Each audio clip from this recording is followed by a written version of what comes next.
Noches, mi nombre es Ana Galvez. En esta oportunidad les voy a hablar sobre el hombre como negociador, el hombre y su patrimonio. Cuando hablamos del hombre como negociador y su patrimonio, es necesario definir una serie de elementos que son la base del desarrollo del ser humano como negociador y su relación con el patrimonio. ¿Por qué se dice que el hombre es conocido como el mejor negociador del mundo?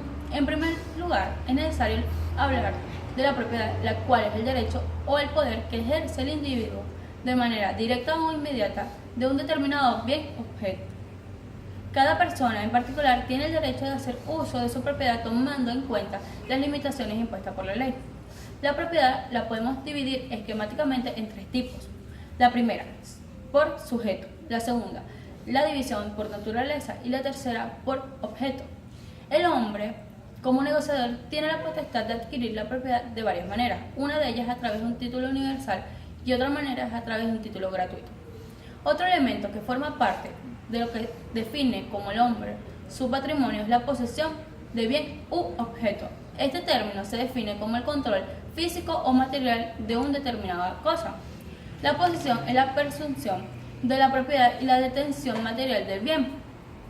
El hombre debe tener en cuenta los tres factores que poseen un carácter importante dentro de su carácter como negociador, como lo son la adquisición, la pérdida y la conservación de su propiedad. Ahora bien, hablaré sobre lo que se define como el patrimonio de un individuo, que no es más que uno de los conceptos básicos dentro del derecho civil. No solo no es importante por sus aportes teóricos, sino también por sus aportes prácticos. Entonces, el patrimonio es el conjunto de bienes y derechos que pertenecen a una persona, ya sea física o jurídica. El patrimonio también es la propiedad que posee un individuo, independientemente cuál sea el medio por el cual fue adquirida. Algunos autores exponen que el patrimonio no es el conjunto de objetos, sino el conjunto de relaciones entre los derechos y obligaciones y las posesiones jurídicas activadas, apoyadas por los individuos. El patrimonio no se encuentra constituido por tres elementos. Se encuentra constituido por tres elementos. El primero, su composición, que no es más que el conjunto de derechos y obligaciones entrelazados por un elemento, de hecho, o bien sea el derecho afectado por un fin determinado, la cual origina un concepto de patrimonio jurídico. El segundo elemento es la significación económica y pecuniaria. Este está conformado por las relaciones jurídicas que tienen valor en dinero, ya que el derecho patrimonial siempre se ve referido a un bien valorado en una cantidad determinada.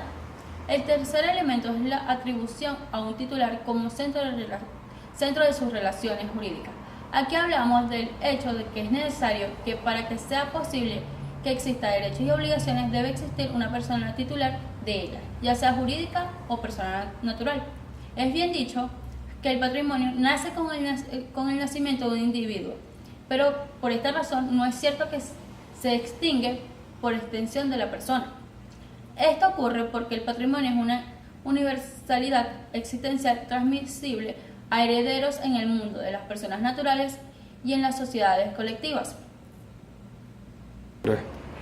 Todo ser humano viene equipado con la capacidad de procesar información a partir de la percepción, el conocimiento adquirido, que es la experiencia, y las características adquiridas, que quieren decir la experiencia, y las características subjetivas que permiten valorar la información, procesos tales como el aprendizaje, razonamiento, atención, memoria, resolución de problemas y toma de decisiones, y procesamiento del lenguaje, etc. La destreza del negociador forma parte de ese proceso de aprendizaje que fue adquiriéndose desde el niño, periodo del cual se inicia su desarrollo. El hombre es un negociador por naturaleza, al tal extremo que desde el momento que su concepción negocia con la madre, al imponerle condiciones como dejar de fumar, hacer esfuerzos y practicar muchas actividades habituales, la cual negociación sería entonces la práctica de la mediación a fin de satisfacer un hecho.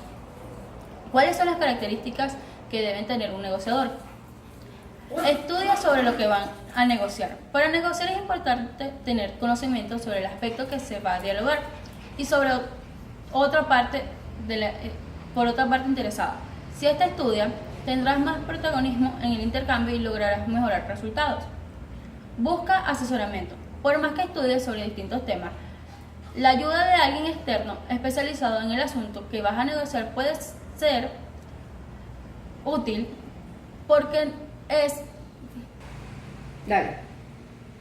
eso, no dudes en consultar a especialistas que pueden asesorarte para lograr una buena negociación. Elegir un lugar agradable. Es probable que la negociación de mejorar frutos y se realiza en un ambiente agradable. Así que antes que nada, preocúpate por citar a las otras partes interesadas a un restaurante o a un lugar tranquilo. Siempre piensa en ganar. Si bien tu objeto siempre va a ser ganar, esto no significa que la otra parte salga perjudicada. Lo mejor que puedes hacer es intentar lograr un acuerdo que beneficie a ambas partes. Aprende a escuchar. Si hay algo que hay que tener en cuenta en una negociación, es que antes de hablar hay que escuchar a la otra parte interesada. De esta manera tendrás tiempo para analizar con profundidad los argumentos planteados y lo que puedes opinar para ganar puntos. Todo lleva su tiempo.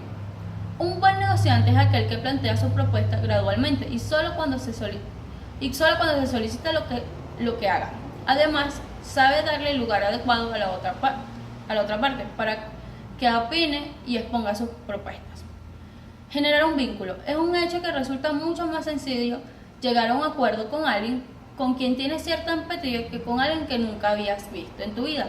Esto significa que tienes que generar cierto vínculo y un clima agradable con las otras partes o las otras personas interesadas.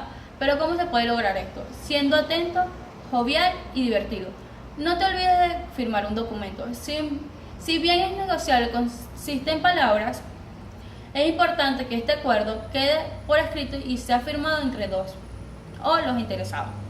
¿Qué aspectos legales debe considerarse el hombre en el momento de negociar sus posesiones? 3. Fijar las reglas. Todo trato necesita de límites claros y mecánicos de trabajo preciso. Se debe definir al tiempo que durará la negociación, dónde se realizará, quiénes serán los actores que tomarán las decisiones y el flujo mediante el cual se llegará a ellos. Además, hay que tener presente las consecuencias por el rompimiento insignificado del diálogo y sus niveles de confidencialidad. Las cláusulas. Todo contrato tiene plazos de ejecución y muchas veces pese a llegar a un acuerdo. La contraparte puede ir y negociar con la competencia antes de finiquitar el negocio. Para esto se puede pedir cláusulas de derecho de divulgación o de derecho de preferencia que den un resguardo al emprendedor por ofrecer primero, para que sepa la competencia. Si hay un interés mutuo, se debe asegurar el trato al firmar un contrato de promesa, donde se acuerde que el contrato definitivo se cerrará en un tiempo determinado y por los montos adecuados. El acuerdo de divulgación. Tener como cliente a una marca importante siempre ha sido valioso para un emprendedor, más valioso aún si se puede difundir y dar a conocer a este cliente. Por lo mismo, el emprendedor debe negociar y pedir autorización explícita para la utilización de los logos de la empresa en la web o marketing del emprendimiento. Confidencialidad. Aspectos del acuerdo pueden estar sujetos a las cláusulas de confidencialidad. Es común que las empresas grandes exijan a las empresas más pequeñas este tipo de artículos, así se crea información clasificada para ambas partes, que no pueden ser compartidas ni divulgadas en ninguna situación, que también puede incluir la definición del procedimiento de entrega o el levantamiento de actas de recepción, del desarrollo de las aplicaciones o productos, entre otras. También es importante considerar que se pueden incorporar cláusulas de tiempo penal que completan la indemnización por perjuicios cuando una de las partes incumple el contrato. ¿Por qué el hombre debe negociar su patrimonio?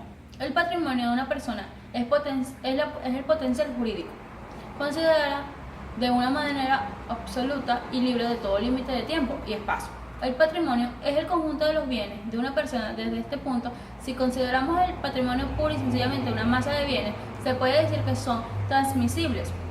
Los elementos singulares que componen el patrimonio, salvo excepciones, pero en cuanto a este se discute si es posible su transmisión como un todo, transmisión total y unitaria por un solo acto. Debido a esto, podemos decir que el patrimonio de un hombre es negociable.